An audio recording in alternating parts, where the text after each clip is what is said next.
A man who visited the Titanic wreckage in the same submersible that is now missing in the Atlantic has revealed the jarringly extensive waiver passengers were forced to sign before going on the expedition. Among the paperwork shown to potential passengers was a waiver which stated, "This experimental vessel has not been approved or certified by any regulatory body and could result in physical injury, emotional trauma, or death." He added, "This is not to say it's a shoddy ship. It's just all new technology and they're learning it as they go along. You have to remember the early days of the space program or the early days aviation, where you make a lot of mistakes on the way to figuring out what you're doing." Unlike submarines that leave and return to port under their own power, submersibles require a ship to launch and recover them.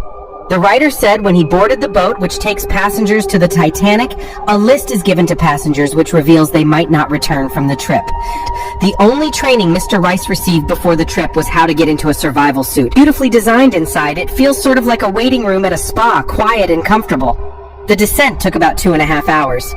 "The sub is very, very simple," Mr. Rice said. "You basically push it in the water and it sinks like a stone. So it hits bottom and then you sail around and you're sort of powered by engines that look like desktop fans." He found the journey so peaceful that he fell asleep. The sub is operated using a video game controller. "It's not high-tech," Mr. Rice noted, adding that on his trip, when they hit the ocean floor, the sub was only 500 yards away from the wreckage, where it has laid since the 12th of April 1912.